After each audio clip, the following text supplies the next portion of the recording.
Uttithe nappamajjaya dhammang susaritang sare dhammasari sukang sete asming loke param hisati আমি সর্বপ্রথমে সেই তথাগত অরহৎ সম্মুখ সম্বুদ্ধকে বন্দনা নিবেদন করছি। অতঃপর শ্রদ্ধাবান উপাসক উপাসিকাদের প্রতি মৈত্রীময় আশীর্বাদ জানাচ্ছি। তো শ্রদ্ধাবান উপাসক উপাসিকাগণ, আমরা সবাই সুখ চাই, শান্তি চাই, কিন্তু সুখ শান্তি কীভাবে পাওয়া যায় সে পথটা কিন্তু অজানা রয়ে যায়। ভগবান বুদ্ধ সবচেয়ে সেরা সুখ শান্তি পথ আবিষ্কার করে গিয়েছিলেন আজ থেকে 2500 বছর আগে। তিনি মানুষকে সুখের পথ দেখিয়ে গিয়েছিলেন। 45 বছর পর্যন্ত মানুষকে, দেবতাদেরকে এবং বিভিন্ন সত্যকে কীভাবে সুখে থাকা যায়, কীভাবে শান্তিতে থাকা যায় সে পথ দেখিয়ে দিয়ে গিয়েছিলেন। তো বুদ্ধের প্রদর্শিত পথে চলে অসংখ্য মানুষ সুখ শান্তি পেয়েছেন, এখনও পর্যন্ত পাচ্ছেন। যারা ভবিষ্যতে বুদ্ধের নির্দেশিত পথে চলবেন তারা অবশ্যই সুখ শান্তি পাবেন। তো শ্রদ্ধাবান উপাসক উপাসিকা, আপনারা বুদ্ধের ধর্মের মধ্যে সুখ শান্তি খুঁজতে যদি চান, ধর্ম সম্পর্কে আগে জানতে হবে। জানলেই তো আপনি সেই সুখের পথে চলতে পারবেন। না জানলে কিভাবে চলবেন? জানার জন্য ভিক্ষু সংঘের মুখ থেকে বুদ্ধের মুখনিসৃত বাণী শুনতে হবে। যে ভিক্ষু সংঘরা নিজে আচরণ করেন, নিজে পালন করেন, সেই ভিক্ষু সংঘের কাছ থেকে যদি শুনতে পারেন তাহলে 100% সঠিক দিক নির্দেশনা পাওয়ার সম্ভাবনা আছে। যেহেতু তাদের প্র্যাকটিক্যাল অভিজ্ঞতা রয়েছে, তো আপনাদেরকেও সেই অভিজ্ঞতার আলোকে পথ দেখিয়ে দিতে পারবেন। আর যাদের প্র্যাকটিক্যাল অভিজ্ঞতা নেই তারা 100% হয়তো সঠিক পথ দেখিয়ে দিতে পারবেন কিনা সন্দেহ আছে। তো এমন গুরু নির্বাচন করবেন, এমন ভান্তের কাছে যাবেন যারা আপনাকে সঠিক পথ দেখিয়ে দিতে পারবে। ত্রিপিটকের সাথে যাদের বাক্যের মিল আছে, যারা আচরণ করেন, শুদ্ধভাবে আচরণ করেন, তারা কোনো দিন নিজের স্বার্থের জন্য ধর্মদেশনা দেবেন না। যারা আচরণ করেন না তারা হয়তো স্বার্থের জন্য অনেক সময় ধর্মদেশনা দিয়ে থাকেন। অর্থাৎ কীভাবে দায়িকদের কাছ থেকে দান আদায় করা যায়, কিভাবে ঘুরিয়ে পেঁচিয়ে কথা বলে দান বেশি বেশি নেওয়া যায়, সেই চিন্তায়, সেই আশায় তারা ধর্মদেশনা করেন। আর যারা আচরণ করেন, নিজের কল্যাণের জন্য আচরণ করেন এবং মানুষের কল্যাণের জন্য মাঝে মধ্যে ধর্মদেশনা করেন, ধর্ম উপদেশ প্রদান করেন, তারা কোনো দিন স্বার্থের জন্য ধর্মদেশনা দেবেন না। তারা মানুষের মঙ্গলের জন্য, কল্যাণের জন্য ধর্মদেশনা দেবেন। কারণ তারা নিজেরা আচরণ করতেছেন, নিজেরা আচরণ করার পরে সঠিক বুদ্ধ ধর্মটা জানতে পারেন, প্র্যাকটিক্যালভাবে জানতে পারেন বিদায় তারা সঠিকভাবে পথটা দেখিয়ে দিতে পারেন সকলকে। তো আপনাদের প্রতি এই অনুরোধটা। তো এবার দেখি সুখ শান্তি কীভাবে লাভ করতে হয় বুদ্ধের দৃষ্টিতে। সুখ ও শান্তির ভোগ বাসনায় উন্মুক্ত জীবগণ সুখের আশায় পৃথিবীতে নানানভাবে বিচরণ করতেছে। সবাই সুখের আশায় বিচরণ করতেছে। যে যেভাবে নিজেকে সুখী মনে করে সেভাবেই তারা জীবনযাপন করতেছে। জগতে জীবমাত্রেই সুখাবিলাসী। আশা নিরাশায় দোদুল্যমান মানব নিত্য নতুনভাবে শত শত আকাঙ্ক্ষা বুকে নিয়ে ঘুরে বেড়াচ্ছেন। ধন মান যশ ও বিবিধ প্রিয় বস্তু লাভই মানব জীবনের সাধারণ আকাঙ্ক্ষা। বলা বাহুল্য যে নানার আকাঙ্ক্ষার পরিপূর্ণতা বা স্ফীত বস্তু লাভই সুখ, এবং সেই বিষয়বস্তু উপভোগ প্রসূত হাস্য পরিহাস ও বিলাস বেশনের আনন্দ উচ্ছ্বাস বেয়ে অন্তঃকরণে যে আনন্দ তৃপ্তি ও মধুময় ভাব উপলব্ধি হয়ে থাকে, সাধারণত তাই সুখ নামে আখ্যাত। সাধারণ মানুষের ভাষায় রূপ শব্দ গন্ধ রস স্পর্শ প্রভৃতি ইন্দ্রিয়গত কামসুখ, যে সুখকে আমরা সাধারণত আলিঙ্গন করে আনন্দ পেয়ে থাকি, ক্ষণিকের আনন্দ যাকে বলে লৌকিক সুখ, ইহা নিতান্ত ক্ষণিক, অর্থাৎ যার পরিণাম ফল দুঃখপদ, অর্থাৎ সুখ মনে হয় বটে, কিন্তু তৎপরবর্তীতে সেটা দুঃখই বয়ে আনে। এই বলে এই পঞ্চকাম গুণ সুখ বেদয়িত সুখ নামে অভিহিত করা যায়, অর্থাৎ এটাকে আরেক ভাষায় বেদয়িত সুখও বলা হয়। মনোমুগ্ধকর রূপ, শ্রুতি, মধুর স্বর, লহরী ও স্নিগ্ধ শীতল স্পর্শ প্রভৃতি বেদয়িত সুখ ইহা নিতান্ত নিঃসার ও ক্ষণভঙ্গুর ও সুখপদ বলে মনে হলেও ক্ষণভঙ্গুর ও দুঃখপদ। এরূপ সুখের পেছনে দুঃখ আপনা হতেই এসে জড়িত হয় বলে সুখের প্রলোভনে পড়ে আমরা অশেষ দুঃখই শুধু পেয়ে থাকি। তাই একটা কথা আছে না কবির ভাষায়, অমধুর মধুর রূপে শত্রু মিত্র রূপ ধরিয়া, দুঃখ এসে সুখের বেশে মত্তজনে যায় দলিয়া। হ্যাঁ, অমধুর মধুর রূপ ধরে আসবে আপনার কাছে, সেজন্য বলা হয়েছে অমধুর মধুর রূপে, দুঃখ এসে সুখের বেশে মত্তজনে যায় দলিয়া। দুঃখ আসবে সুখের বেশ ধরে, প্রমত্ত যারা, জ্ঞানহীন যারা, তাদেরকে পদদলিত করে চলে যাবে। সুখ ও শান্তি বলে সচরাচর আমরা যা গ্রহণ করে থাকি তা শুধু দুঃখময় ও ফাঁকা, কলস প্রলোভন ও প্রপঞ্চময়। সুখ কেউ দেখেছে, পেয়েছে বলে যদি বলে তা পাগলের প্রলাপ সদৃশ। যদি এর মধ্যে সুখ খোঁজেন, যদি কেউ এর মধ্যে সুখ পায় বলে বলে থাকে, আসলে সেটা স্থায়ী হয় না। কয়েকদিন পরে দেখবেন ওনার দুঃখে উনি কাঁদতেছেন। কাম ও রাগ অবলম্বনে সুখ কেউ দেখতে পায় নাই, উহা আকাশ কুসুম। আখের ফল, মুক্তার লতা, জীবনের মৃগতৃষিকা মাত্র। তাই বলা হয়েছে দুঃখী বই সুখী নয়, খুঁজিলে জগৎময়। সুখী হয় কাহারেও দেখিতে না পায়, পঞ্চস্কন্ধ উদয় বিলয় সুখ গড়ে নাই। দুঃখ কারও কামনার বস্তু নয়, কিন্তু হতভাগ্য মানব সুখের প্রলোভনে পড়ে শোক, তাপ প্রভৃতি দুঃখই অধিক মাত্রায় পেয়ে থাকে। এই স্থলে সুখ ও শান্তি অভিলাষী মানবের জানা দরকার প্রকৃত সুখ শান্তি কি আসলে, এবং দুঃখের হাত এড়িয়ে অবিমিশ্র সুখ লাভের উপায় কি, কিভাবে আমরা সেই সুখ লাভ করতে পারি। সুখকামী সত্যগণ আপন আপন কর্মানুযায়ী বাঞ্ছিত বস্তুর সমাগমে যে দুঃখ সংমিশ্রিত লৌকিক সুখ অনুভব করে থাকে, সেই সুখের অতীত এমন এক পরম সনাতন সুখ বিদ্যমান আছে, যার স্বাদ গ্রহণের সৌভাগ্য যে কোনো মানবের একবার মাত্র যদি ঘটে থাকে, তার কাছে পঞ্চ ইন্দ্রিয়গত লৌকিক সুখ অতীব তুচ্ছ কৃমিকীটময় অনুভূত হয়। ইদৃশ অলিক সুখান্বেষণের স্পৃহা তার থাকে না, শুধু সেই সুমধুর প্রকৃত সুখ অন্বেষণে মন ধাবিত হয়। এই সুখ হৃদয়ে অনিবর্চনীয় আনন্দের সৃষ্টি করে। ইহা তৃষ্ণাবিহীন জীবনের সুলভ্য অবিমিশ্রিত সুখ, ইহাই লোকোত্তর শান্তি সুখ। অনেক অনেক অজস্র অজস্র ভিক্ষুশ্রমণ দায়ক দায়িকা পারমীপূর্ণ সত্যগণ সেই সুখের মধ্যে বিলীন হয়ে গেছে। দুঃখ উৎপত্তির কারণ ও তৎ নিরোধ ধর্মের সহিত সম্পূর্ণ পরিচয় ছাড়া প্রকৃত শান্তি সুখ দর্শন করা যায় না। যেমন আমি যদি দুঃখকে দুঃখ বলে না চিনি, না জানি, তাহলে আমি দুঃখ থেকে মুক্ত হতে চাইব না কোনোদিন। আগে দুঃখকে চিনতে হবে, আমি যে দুঃখে আছি, দুঃখের মধ্যে আছি সেটা জানতে হবে, তারপরেই দুঃখ থেকে মুক্ত হওয়ার ইচ্ছা জাগবে আমার।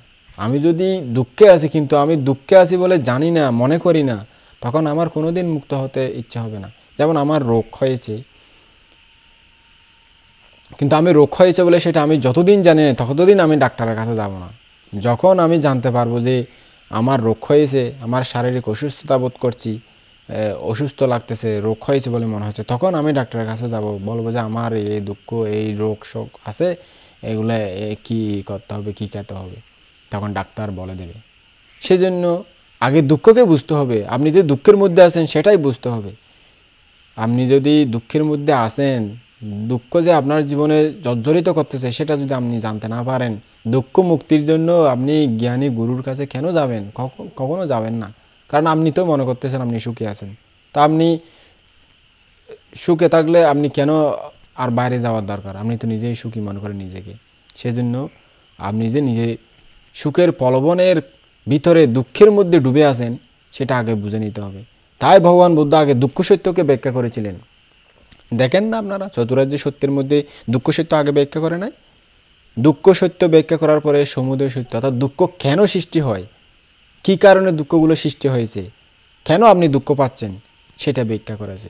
আর দুঃখ নিরোধ, অর্থাৎ দুঃখ নিরোধ কীভাবে দুঃখগুলো নিরোধ হয়ে যাবে, অর্থাৎ ধ্বংস হয়ে যাবে, এটা ব্যাখ্যা করেছে। তারপরে দুঃখ নিরোধের উপায়, অর্থাৎ দুঃখ নিরোধ করবে কীভাবে, কীভাবে চলে, কীভাবে জীবনযাপন করে দুঃখগুলোকে ধ্বংস করা যায়, নিরোধ করা যায়, সেটার ব্যাখ্যা করেছেন। তা আপনি আগে যদি দুঃখকে বুঝতে না পারেন কোনো দিনও আপনি দুঃখ থেকে মুক্ত হওয়ার ইচ্ছে করবেন না।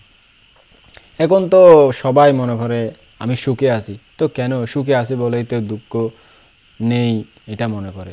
সুখে আছে বলে তো সুখে আছি তো আমি, আবার কেন আমি সুখের জন্য বাইরে যাব? আমি তো নিজে এখন সুখী। হ্যাঁ, যখন সুখে থাকে, রোগ সুখ থাকে না, তখন কি মানুষ ডাক্তারের কাছে যায়? যায় না। যখন পরীক্ষা নিরীক্ষা করে বা নিজে অসুস্থভাবে জানে যে আমি দুঃখে আছি, আসলে আমার অসুস্থ, আমি দুঃখে পাচ্ছি, কষ্ট পাচ্ছি, রোগে সুখে, তখন ডাক্তারের কাছে যে গিয়ে বলে রোগ থেকে মুক্ত হওয়ার জন্য আশা করে, আকাঙ্ক্ষা করে। সেটাই বুদ্ধর উপদেশ হলো এরকমই। তো স্ত্রী, পুত্র, ধন সম্পদ, মান ও যশ প্রভৃতি পঞ্চকামগুণ সুখের ভোগ বাসনায় উন্মুক্ত ব্যক্তি সুখ ও শান্তি লাভে সর্বদা বঞ্চিত হয়ে থাকে। তাই বলা হয়েছে, আশা দেশটি পথমাঝে মূর্তি দুরাশার, ফলে ফলে ব্যর্থ আশা, আশা বেদনার, কি ছাড় মিশাসে আশা যাতনা দায়িনী, যত পায় তত চায় আশা মায়াবিনী, আশার কুহক স্বপ্নে দৃষ্ট সিংহাসন, আশায় জনম জরা ব্যাধি কি ভীষণ, শান্তি লাভ নহে যথা ভোগ অবিলাস, কামনা বিরাগ বিনা দুঃখ নহে নাশ। চিন্তা করে দেখুন, এই কথাগুলোর খুব গম্ভীর কথা, আপনারা চিন্তা করে দেখুন। দুঃখ পরিপূর্ণ জগতে প্রকৃত সুখ লাভ খুব কঠিন, হলেও অপ্রমত্ত সংযমী ব্যক্তির পক্ষে অতীব সহজ সাধ্য, অর্থাৎ ধার্মিক ব্যক্তির পক্ষে একটু সহজ হয়ে যায়। সত্য, মৈত্রী, দয়া, ক্ষমা, পরোপকার, সততা, আত্মসংযম, ধৈর্য, বীর্য ও বিবেকাদি সদাচরণে আত্মোৎকর্ষ সাধন করলে দুঃখ ক্লিষ্ট সংসারে কিছু পরিমাণ হলেও শান্তির অমৃত বাড়ি বর্ষিত হবে সন্দেহ নাই। অর্থাৎ আপনি পরিপূর্ণ নির্বাণ লাভ করতে না পারলেও যখন সে পথে চলবেন আপনি কিঞ্চিত কিঞ্চিত সেই সুখটা অনুভব করতে পারবেন। যেমন একজন রুদ্রের ঘেমে টেমে তার অবস্থা খুব খারাপ হয়ে গেছে, সে যখন একটা গাছের নিচে যায়, একটা দেখে পুকুর, তখন পুকুরে যখন নামে একটু পাতা পায়ের পর্যন্ত ভিজালে সে অনুভব করতে পারে ও অনেক ঠান্ডা, শরীরটা একদম জুড়িয়ে যায়। আরেকটু যখন নিচে যায় তা আরেকটু শরীর যখন পানির ভিতরে যায় আরও ঠান্ডা, আরেকটু গেলে আরও ঠান্ডা। তো নিশ্চয়ই পরিমাপ করা যায় ভিতরে, পানির ভিতরে আরও অনেক ঠান্ডা থাকবে, অনেক সুখ পাবো। এরকমই মানুষ আসলে সুখের বিষয়টা এরকমই। যখন আপনি একটু হলেও ধর্মপথে বিচরণ করবেন তখন একটু হলেও শান্তি পাবেন, একটু হলেও সুখের স্পর্শ পাবেন। জগৎ অনিত্য একথা স্মরণ রেখে সাব্যে সাত্তা সুখিতা হন্তু, জগতের সকল প্রাণী সুখী হোক, সুখী হোক এই প্রকার মৈত্রীভাব সর্বদা পোষণ করে পরস্পরের প্রতি ক্ষমা, দয়া, মৈত্রী, করুণা পরায়ণ হলে শত্রু মিত্রেও ভেদাভেদ জ্ঞান রহিত হয়ে পরিবারীয় সমাজে শান্তির অমীয় দ্বারা আপনি বর্ষিত হবে, জীবনযাপন সুখময় হবে। মৈত্রী ভাবনা, অর্থাৎ আপনি সবসময় মন্ত্র জপে জপে থাকলেন, সেটা মৈত্রী নয়। আমার ব্যক্তিগত জীবনের অভিজ্ঞতা থেকে বলতেছি, সেটা কোনোদিন মৈত্রী হতে পারে না। আপনি মন্ত্র জপলেন, আহাং আবেরাহমি আব্যাবজ্যাহমি বলে অনেক লম্বা মন্ত্র বললেন, সবসময় সুখী হোক সুখী হোক বললেন, কিন্তু পরক্ষণে আপনি প্রাণীর প্রতি নির্দয় হলেন, মারলেন, কাটলেন, দেশ সৃষ্টি করলেন, রাগ সৃষ্টি করলেন, এটা পরিপূর্ণ মৈত্রী বলে না। আপনি মন্ত্র না বলুন সমস্যা নাই, কিন্তু আপনার মৈত্রীকে আপনার জীবনে আচরণ করুন, আপনার জীবনে সকল প্রাণীর প্রতি মৈত্রী রাখুন, কোনো প্রাণীর ক্ষতি করবেন না। কোনো প্রাণীর ক্ষতি না করলে সেটাই বলে মৈত্রী। হ্যাঁ, আপনার ক্ষতি করতেছে এরকম কোনো প্রাণী থাকলে আপনি তাড়িয়ে দেবেন বা দৌড়াবেন, এরকম এটা মৈত্রী ভাঙে না। অনেকে বলে মশা কামড়াচ্ছে আমি দৌড়াবো না, দৌড়ালে আমার মৈত্রী ভাঙবে। এটা এরকম নয়। ধর্মটা অনেক বোঝার ব্যাপার আছে।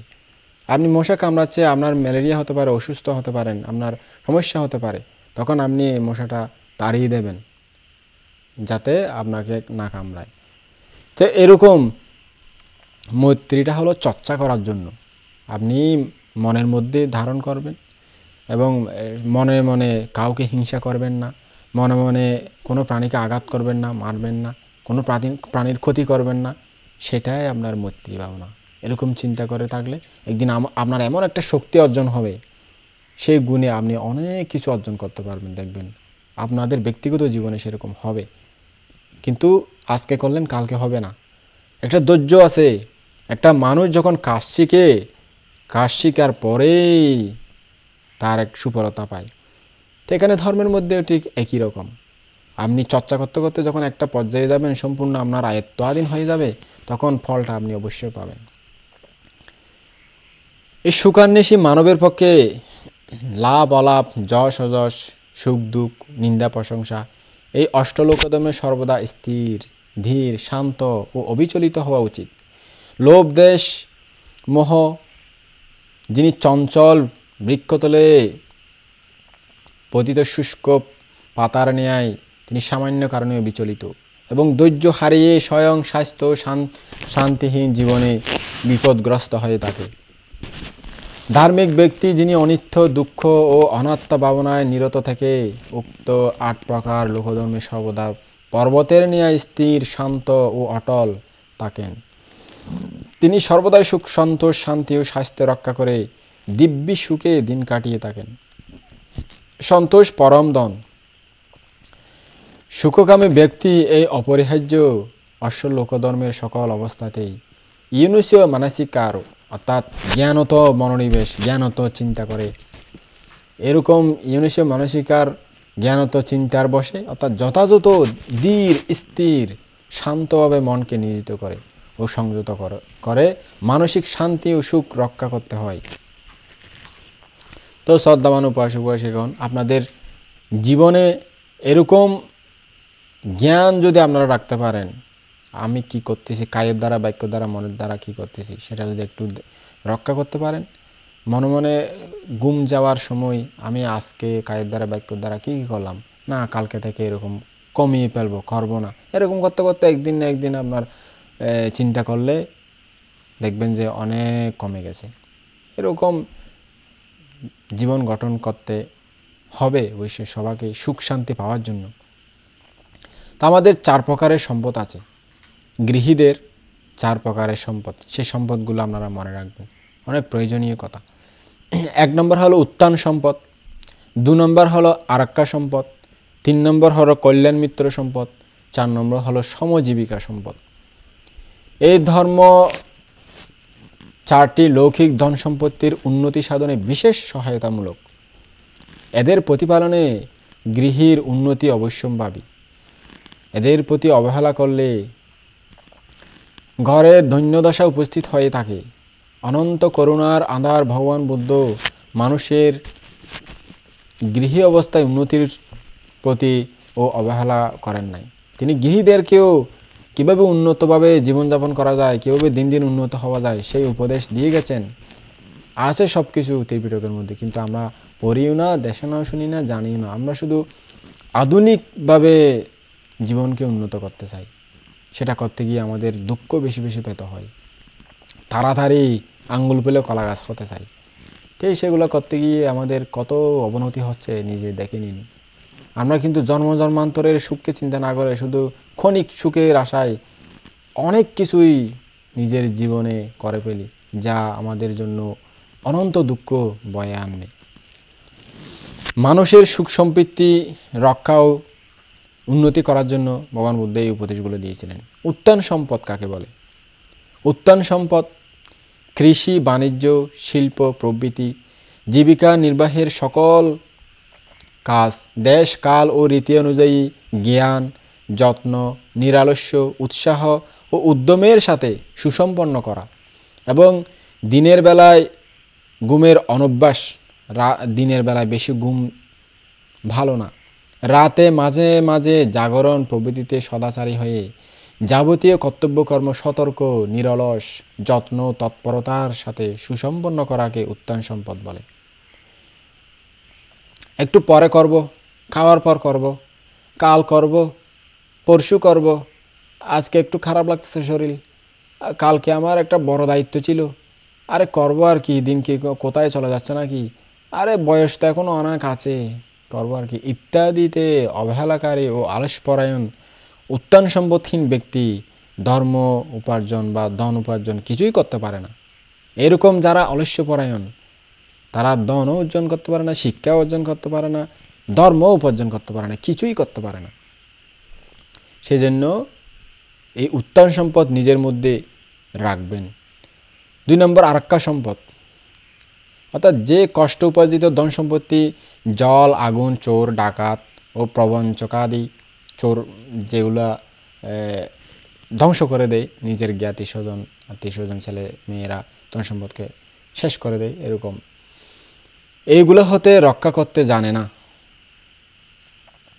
এবং ক্রমোন্নতি সাধন করতেও জানে না, অর্থাৎ উন্নতিও করতে পারে না, রক্ষাও করতে পারে না, বরং আমোদ প্রমোদে বাসনাসক্ত হয়ে আয়ের চেয়ে ব্যয় বেশি করে, সে আরক্কা সম্পদহীন হতভাগ্য। আয় হয় 500 টাকা, খরচ করে ফেলে 1000 টাকা। হ্যাঁ, এরকমই হয় এখন। ব্যয় বেশি হয়ে গেছে মানুষের এখন।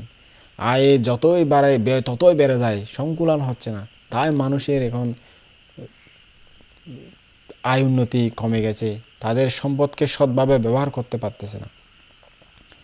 এই আরক্কা সম্পদহীন তাদেরকে হতভাগ্য, আরক্কা সম্পদহীন হতভাগ্য বলে। অক্ষম অবস্থায় তার দৈন্য দুঃখ ভোগ করতে হয়।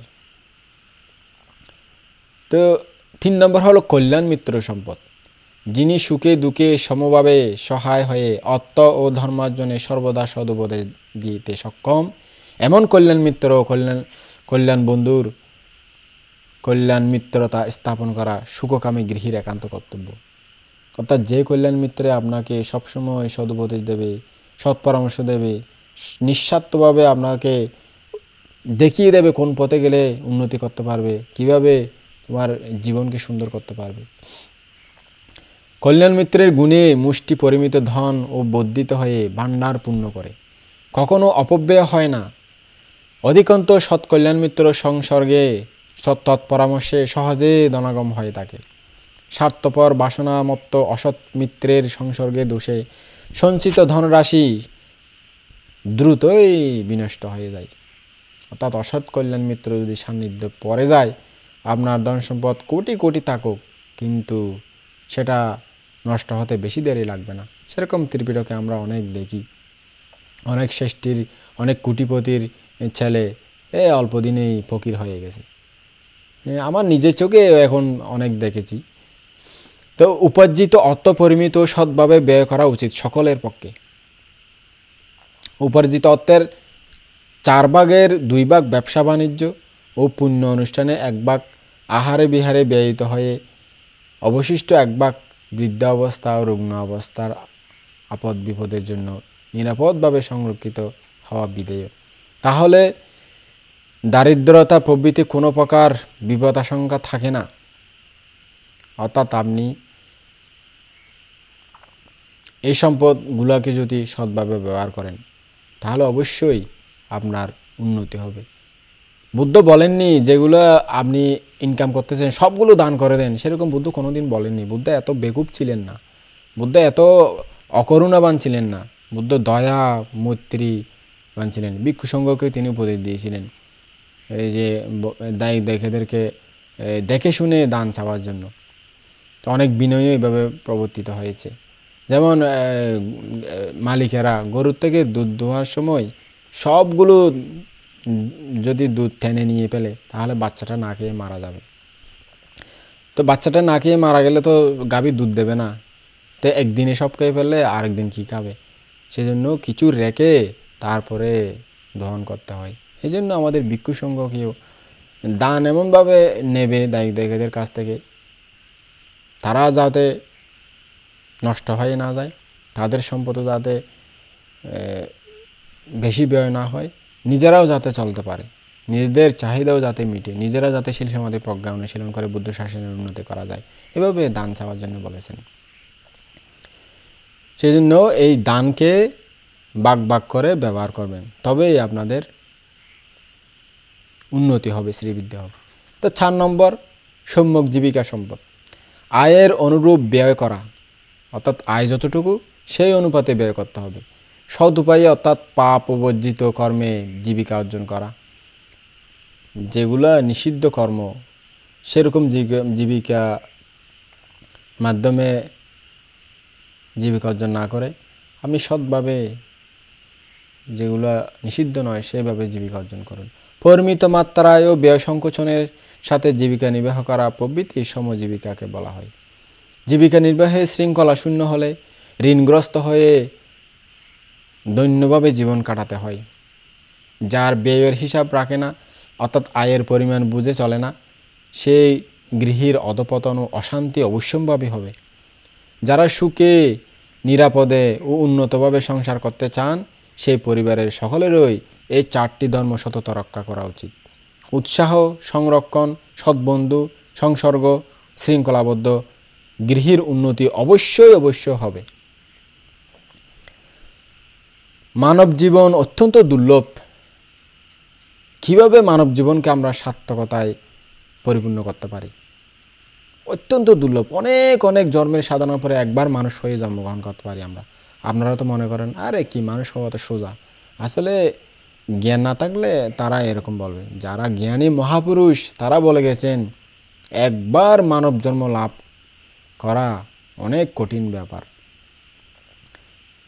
সে অন্য কুলের প্রাণীরা তো অহরহ কোটি কোটি আছে, কিন্তু মানব অনেক কম।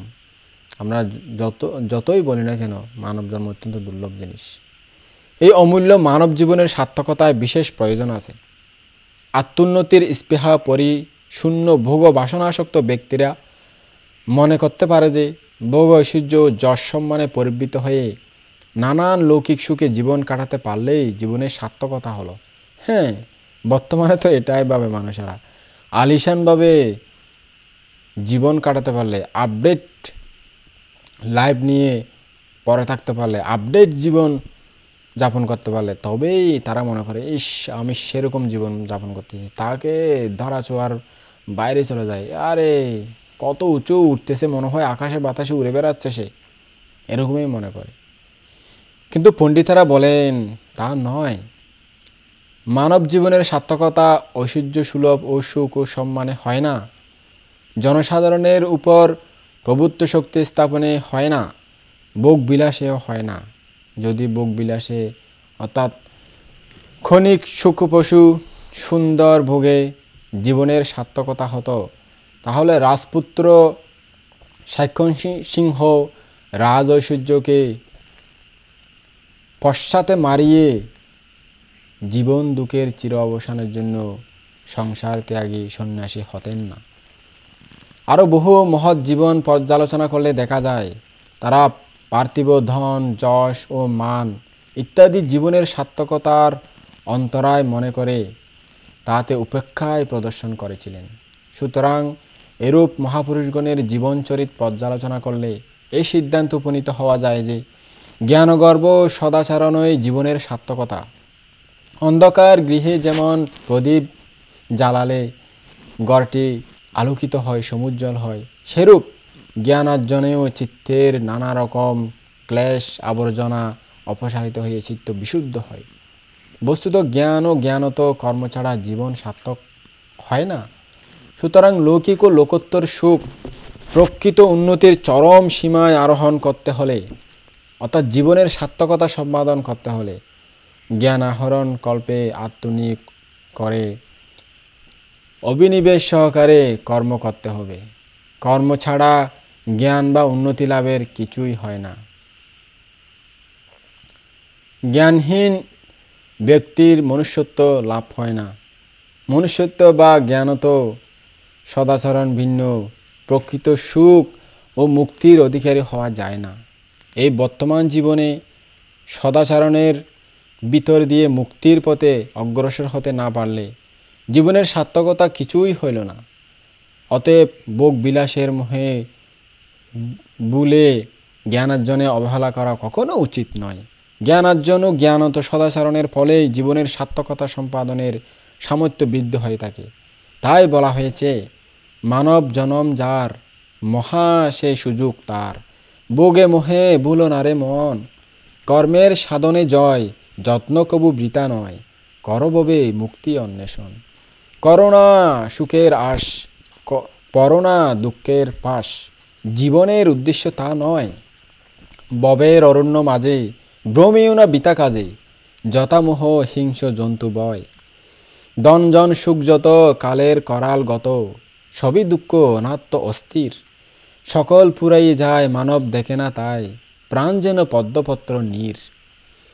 স্বীয় কর্মে হওরত সাধিতে আপন ব্রত, কর মন সত্যের সন্ধান। সার্থক জীবন হবে দুঃখ মুক্তি হবে যবে, সাধনার এই কর্মস্থান। মহাজ্ঞানী আর্যগণ যে পথে করেছে গমন, লভিয়াছে সম্যক দর্শন। সে পথ লক্ষ্য করে আচরিব ধৈর্য ধরে, সার্থক করিব এই মানব জীবন। তো দেখুন উপাসক উপাসিকাগণ, কত সুন্দর কথা, কত জ্ঞানমূলক কথা। আমরা যদি এই জ্ঞানকে চর্চা করতে পারি, আমরা যদি এই জ্ঞানকে সম্যকভাবে ব্যবহার করতে পারি, নিজের জীবনে কিঞ্চিত মাত্র যদি জ্ঞান অর্জন করতে পারি, তবেই সার্থক হবে এই দুর্লভ মানব জীবন। তো দুর্লভ মানব জীবনকে সার্থক করতে চান আপনারা? চান? কই, আপনারা তো মুখে বলেন চান, কিন্তু কাজে কর্মে কতটুকু চান সেটা আপনারাই বিবেচনা করুন, আমি বলবো না। তো যদি মানব জীবনকে সার্থক করতে চান, তবে এই জ্ঞানী গুণীর পথে চলুন। আপনারা দুঃখ কমে যাবে, দুঃখ মুক্তির পথে এগিয়ে যাবেন। আস্তে আস্তে পারামি সৃষ্টি করে একদিন সর্ব দুঃখ থেকে মুক্ত হতে পারবেন আপনারা। আপনাদের আশা আছে দুঃখ না পাওয়ার জন্য, কিন্তু সে পথে আপনারা চলেন না। তা আপনারা জ্ঞানী গুণী ভান্তিদের কথা শুনলে আজকে একটু, কালকে একটু, 15 মিনিট 20 মিনিট শুনেন, আধা ঘন্টা শুনেন। এক সপ্তাহ মধ্যে শুক্রবারে একদিন বন্ধ থাকে, শুক্রবারে 1 ঘন্টা করে আপনি ধর্মদেশনা শুনেন। ধৈর্য ধরে, প্রথম খুব বিরক্ত লাগবে, কিন্তু ধৈর্য ধরে শুনেন। 1 ঘন্টা না, 1 ঘন্টা আমি ধর্মদেশনা শুনবো, আর প্রত্যেক দিন যদি আধা ঘন্টার ধরে শুনতে পারেন, তবে আপনার জীবনটা সার্থক বলা যায়। আমরা কিন্তু আধা ঘন্টা থেকে বেশি টিভি দেখে ফেলি, ঘন্টার পর ঘন্টা। স্টার জলসা, জি বাংলা, খেলাধুলার চ্যানেল, এই চ্যানেল সেই চ্যানেল, সব অনর্থক। এগুলো মানুষের জীবনে করতেছে, করতেছে সংসারী মানুষ, কিন্তু করেন এগুলো, কিন্তু শুধু এগুলো নিয়ে পড়ে থাকবেন না, এটাই আমাদের উপদেশ। মাঝে মাঝে, এখন তো মিডিয়া যুগ, সদ্ধর্ম দেশনা শোনার জন্য আপনাকে এখানে জ্ঞানী গুণী বান্তের খোঁজে এখানে আসতে হবে না। ইউটিউবে সার্চ দিলেই, ফেসবুকে সার্চ দিলেই ভালো ভালো দেশনা পেয়ে যাবেন। যেই দেশনাগুলো শুনবেন, সেই দেশনাগুলো বিচার বিবেচনা করে গ্রহণ করবেন। আমি প্রথমেই শুরুতে বলেছি না, যারা আচরণ করেন তারা নিঃস্বার্থভাবে ধর্ম দেশনা করেন, আর যারা আচরণ করেন না, শুধু মানুষকে শিক্ষা দেন, নিজে আচরণের মধ্যে নেই, তারা স্বার্থ চিন্তা করে দেশনা দেন। সেই দেশনায় আপনারা কতটুকু লাভ করতে পারবেন জানি না, তবুও বলতেছি বিচার বিবেচনা করে কথাগুলো গ্রহণ করবেন। তা আপনাদের জীবন এভাবে যদি ধর্মময় করতে পারেন, তবেই সার্থক হবে। আপনারা নিজ জীবনকে প্রশ্ন করুন, কি আছে, কি নেবেন, কত কষ্ট পাচ্ছেন জীবনে, বসে আছেন সুখের মধ্যে। তো ওখানে যদি সপ্তাহে 1 ঘন্টা বা প্রত্যেক দিন আধা ঘন্টা ধর্মের জন্য ব্যয় করতে না পারেন, তবে কি মানব হলেন, কি বৌদ্ধ হলেন, আমরা কি উপাসক উপাসিকা হলেন, কি দায়িত্ব আপনারা পালন করতেছেন উপাসক উপাসিকা হিসাবে? ধর্মজ্ঞান নাই, কিছু নাই, সারা জীবন সংসারের জন্য ব্যয় করে ফেলতেছেন। তো এগুলো করে করে যদি মারা যান একদিন, কোথায় যাবেন? বলেন তো, অনেক ধর্ম করেছি, বান্ধব দান ধর্ম করেছি। আরে কত দান ধর্ম করে ফেলেছেন, একটু পাল্লা দিয়ে মেপে দেখবেন তো, এদিকে পুণ্য এদিকে পাপ, কোন দিকে বাড়ি হয় একটু দেখবেন চিন্তা করে, তখন বুঝতে পারবেন কোথায় যাবেন। পাপের পাল্লাটা ভারী নাকি পুণ্যের পাল্লাটা ভারী? তো পুণ্যের পাল্লাটা একটু বাড়ি করার জন্য চেষ্টা করবেন। সদ্ধর্ম সম্পর্কে না জানলে কোনো দিন সদ্ধর্ম সম্পর্কে জ্ঞান উৎপন্ন হবে না। জ্ঞান উৎপন্ন না হলে আপনি দুঃখকে চিনতে পারবেন না। দুঃখকে না চিনলে দুঃখ থেকে মুক্ত হতে পারবেন না। দুঃখ থেকে মুক্ত না হলে ঘুরে ঘুরে দুঃখের মধ্যে, চক্রের মধ্যে ঘুরে ঘুরে অনন্ত জন্ম জন্ম দুঃখ পেতে থাকবেন। সেটা মহাপুরুষেরা বলে গেছেন। সেই বাণী আপনারা শুনতে পাচ্ছেন, সেটাও ভাগ্যের ব্যাপার। এখনো পর্যন্ত ভান্তারা আছে বলে আপনাদেরকে বুদ্ধের বাণীগুলো প্রচার করে যাচ্ছেন। জ্ঞানী গুণী ভান্তারা এখনও আছে বলে। আমি ইন্ডিয়াতে গেছিলাম, ইন্ডিয়াতে অনেক জায়গা ঘুরেছি। ওখানে ধর্ম দেশন দেওয়ার জন্য কোনো ভান্তিও নাই, শোনার জন্য মানুষও নাই, কারণ আস্তে আস্তে বিলুপ্ত হয়ে গেছে। আরে আমি চিন্তা করছি যে যেখানে একদিন ধর্মের পতাকা উড়েছিল, ধর্মের জন্য মানুষ রাত দিন পরে থাকতো, সেখানে এখন ধর্ম বললে মুখ ফিরিয়ে নিচ্ছি। কেউ যায়ও না বিহারে ধর্ম শোনার জন্য, দেওয়ার জন্য কেউ নাইও কোনো বানতে ধর্ম দেশনা দেওয়ার জন্য। তো কেমন অবস্থা হয়ে গেছে, সেই অবস্থা আমাদের দেশেও আসবে একদিন। জ্ঞানী গুণী বান্তরা যখন আস্তে আস্তে কমে যাবে, ধর্ম আচরণ কমে যাবে। ধর্ম আচরণ কমে যাবে মানে জ্ঞানী গুণী ভান্তের সংখ্যা কমে যাবে। কারণ আচরণ না করলে কোনো দিন ধর্মকে বুঝতে পারে না। তো যারা আচরণ করে তাদের কথাগুলো শুনে পালন করার চেষ্টা করবেন, তবে আপনাদের দুর্লভ মানব জীবন সার্থক হবে। আপনাদের জীবন সুন্দর হোক, পবিত্র হোক। আপনারা যাতে সদ্ধর্ম জ্ঞানে আলোকিত হয়ে নিজের জীবনকে ধর্মময় জীবন গঠন করতে পারেন, সেই আশীর্বাদ করি, পুণ্যদান করি। আজকে এই সংক্ষিপ্ত ধর্ম আলোচনা এখানেই সমাপ্ত করলাম।